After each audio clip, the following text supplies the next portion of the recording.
Have you made cranberry sauce from scratch before for Thanksgiving?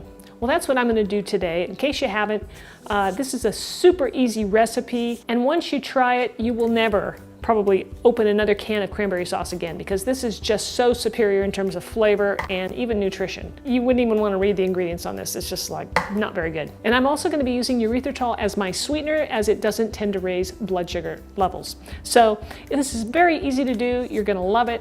I'm Rockin' Robin, and I'm going to show you all the details right after our chef joke. All right, here's our first chef joke. A second one will be coming a little bit later in the video. Why couldn't they find the dog's bone?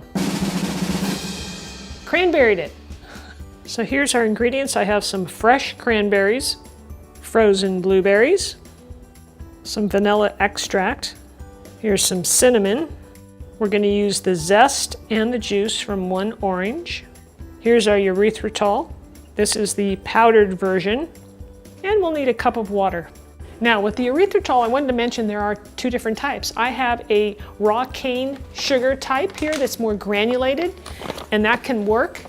But the downside is, and I've tried it, when I made cranberry sauce with that one, what happens is it tends to crystallize, which means after you cook it and you refrigerate it, let's say you make it ahead of time like you might want to do, you go and you take it out and it's crystallized, and so you go to eat it and it's very crunchy, not very appetizing. So I didn't like that part of it. The powdered version doesn't tend to do that.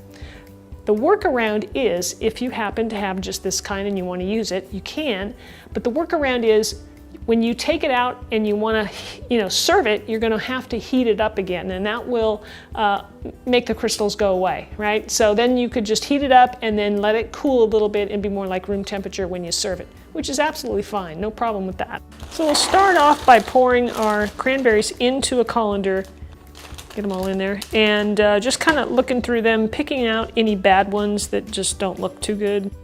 And we're going to run these under some water. So we're going to take our cranberries and we're going to pour them into a 2-quart saucepan here.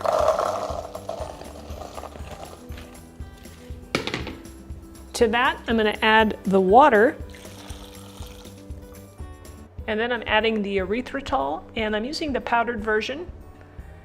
And I'm starting off with just a half a cup, and I'm going to test and see how tart the cranberries are. So you're going to use somewhere between a half a cup and 1 cup. And then we're going to add some orange zest to that.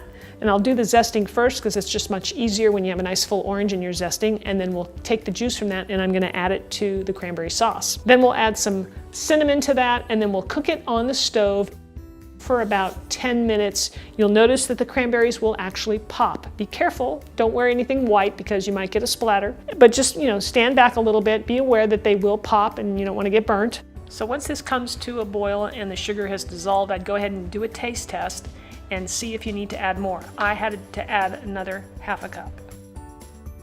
Our sauce here has been simmering for about 10 minutes now. You can see that, it's broken down, it's thickening up. Now that this is done, I'm going to turn off the heat. I'm going to just stir in a little bit of vanilla extract.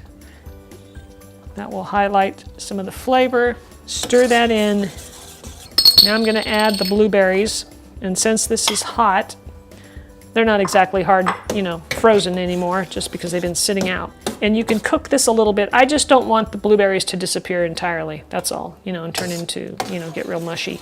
And this whole sauce will thicken as it cools. While we're waiting for our cranberry sauce to cool, time for chef joke number 2. Here we go. What did the cranberries say to the turkey? Nothing, cranberries can't talk. So here's our cranberry sauce. Check this out. It's nice and thick. It's getting thicker as it cools. I'm just going to pour some here in a bowl and take a little taste.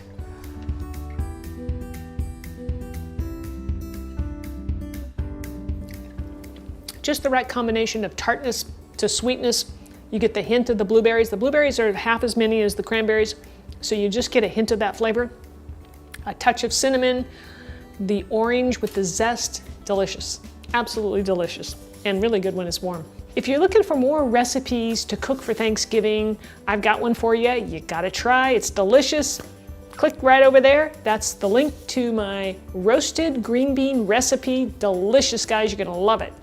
Thank you so much for watching. Don't forget to smash that like button for me. It really helps me out. Subscribe to my channel and leave me a comment. All right, we'll see you next time. Happy Thanksgiving.